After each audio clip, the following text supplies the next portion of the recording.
পৃথিবীর ইতিহাসে বহু স্থাপনা রয়েছে যেগুলো মানুষের শ্রম, অর্থ এবং প্রযুক্তির নিদর্শন, কিন্তু একটি স্থাপনাকে বলা হয় বিশ্বের সবচেয়ে দামি ভবন।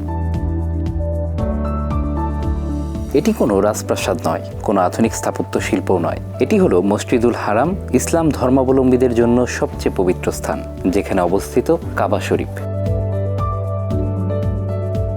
মসজিদুল হারাম অবস্থিত সৌদি আরবের মক্কা নগরীতে। মুসলমানদের বিশ্বাস অনুযায়ী এটি পৃথিবীর প্রথম ঘর যা শুধুমাত্র আল্লাহর উপাসনার জন্য নির্মিত হয়েছিল।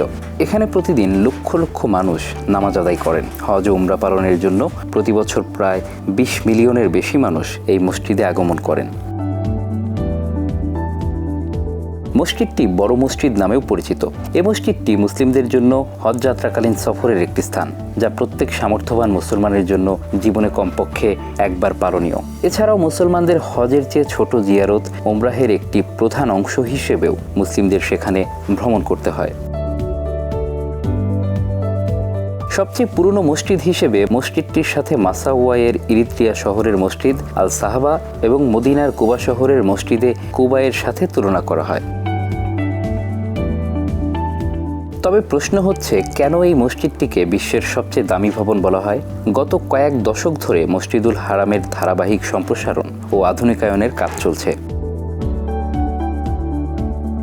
সৌদি সরকারের তথ্য অনুযায়ী এই সম্প্রসারণ প্রকল্পের ব্যয় ছাড়িয়েছে 100 বিলিয়ন মার্কিন ডলার। এই ব্যয় শুধু একটি ভবনের জন্যই নয়, এতে রয়েছে উচ্চ ক্ষমতার শীতাতপ ব্যবস্থা, উন্নত নিরাপত্তা ব্যবস্থা, বিশাল আন্ডারগ্রাউন্ড ট্রান্সপোর্ট সিস্টেম, অসংখ্য এসকেলেটর এবং হাজার হাজার কর্মী যারা প্রতিদিন পরিষ্কার পরিচ্ছন্নতা ও ব্যবস্থাপনার কাজ করেন।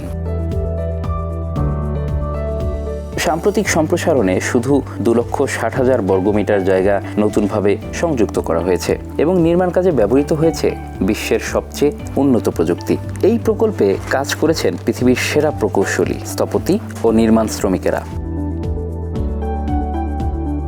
মসজিদুল হারামে ব্যবহৃত হয় অত্যাধুনিক ক্লিনিং রোবট, অটো স্যানিটাইজার এবং স্মার্ট কন্ট্রোল রুম, যেখান থেকে পুরো মসজিদ পর্যবেক্ষণ করা হয় 24 ঘন্টা। শুধু প্রযুক্তি নয়, এখানে রয়েছে সৌন্দর্যের অপরূপ সংমিশ্রণ, অতি উন্নত মার্বেল, সুবিশাল ঝাড়বাতি এবং ইসলামী স্থাপত্য শৈলীর নিখুঁত প্রকাশ।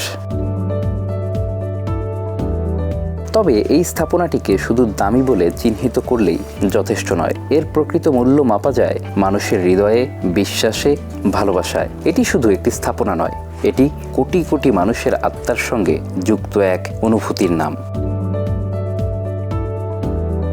Bangla affairs, news desk.